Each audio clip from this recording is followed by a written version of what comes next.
toute façon, personne n'a accès à notre hôtel, personne ne sait ce qui se passe dans le groupe. Le groupe vit très bien, ça se passe super bien. Ce qui est bien, c'est que on est toujours ensemble. Dès que quelque chose ne va pas, on se réunit et on crève l'abcès ensemble. Et à l'heure d'aujourd'hui, voilà, depuis qu'on est venu de Sidi Moussa, on n'a fait aucune réunion parce qu'aucun problème est venu. Après que certaines personnes voient des joueurs tristes ou énervés à la fin d'un match parce qu'ils ne jouent pas, c'est tout à fait logique. C'est mieux d'avoir un joueur énervé parce qu'il est compétiteur et a envie de jouer, c'est tout à fait normal. Au contraire, je préfère un joueur comme ça. Mais ce qui est bien, c'est qu'une fois rentré à l'hôtel, il n'y a aucun souci. Vous pouvez voir, tout le monde rigole, on est tous ensemble et tout. Donc, non, c'est vrai que j'ai lu que Soudani et Djabou, que j'ai repris Soudani et Djabou dans le vestiaire alors que je les ai même pas vus. Je suis parti en conférence de presse directement. Et apparemment, je les avais engueulés ou choses comme ça, alors que c'est totalement faux. Et je tiens à souligner justement que Soudani et Djabou sont exemplaires, parce que depuis le début, ils n'ont pas fait un match. Ils n'ont pas fait un match. Djabou n'a pas fait une minute, et c'est des joueurs exemplaires qui sont là à l'entraînement, ils font pas de problème. Ils sourient, ils rigolent tout le temps avec l'équipe. Donc non, après qu'ils soient déçus un petit peu de ne pas jouer, c'est tout à fait normal, parce que c'est des compétiteurs, c'est des joueurs talentueux. Mais une fois en dehors du match, non, là c'est des crèmes, on rigole tous ensemble. Et après voilà, chaque compétition il y a des histoires qui sortent, c'est des rumeurs et tout, mais je tiens à démentir. Après c'est vrai que dans la conférence de presse on m'avait posé une question, ouais mais en gros si certains joueurs ne sont pas contents, et j'ai parlé en général.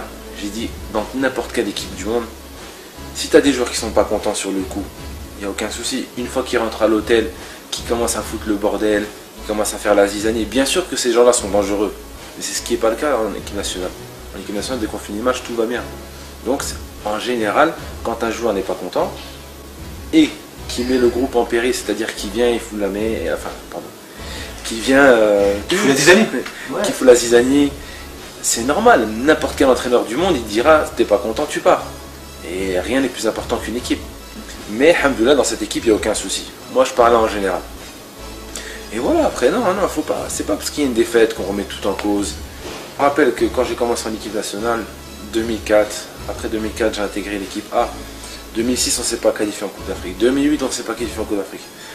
Problème de locaux avec les professionnels, etc., etc. Mais quand il y a des résultats négatifs, il y a toujours des problèmes. Mais regardez, après, on a eu qualification en 2010, Coupe d'Afrique demi-finale, on s'est qualifié en Coupe du Monde, et c'est là que l'équipe est montée en puissance. Donc, faut être patient, la vie elle est comme ça. Même dans notre religion, la patience c'est important. Même pour moi, j'ai été patient 6 mois, j'ai joué contre le Ghana. Donc pour moi, dans ma tête... Tu nous as fait un super match. Merci. Mais dans ma tête, voilà, j'ai été patient. Parce que voilà, la vie c'est la patience, faut attendre. Ta chance peut venir un jour ou l'autre. Mais il faut rester solidaire. Wallah, il faut rester solidaire avec cette équipe, il faut rester solidaire avec tout le monde, entre nos supporters. C'est vrai qu'en tant que supporter, j'y étais quand j'étais jeune. C'est frustrant de perdre, c'est frustrant d'avoir des mauvais résultats. Mais le plus important, c'est demain, c'est pas aujourd'hui. C'est clair qu'aujourd'hui, si on n'a pas le résultat, il faut voir demain. Demain, on peut être encore meilleur.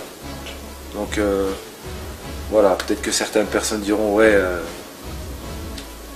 on s'en fout, on veut la victoire, mais voilà, c'est des paroles sincères. Parce que moi, j'arrête l'équipe nationale après la Coupe d'Afrique, Inch'Allah, et j'ai envie que cette génération soit une grande génération sur 5-6 ans. C'est pas une génération qui va durer 1 an, c'est une génération qui va durer longtemps.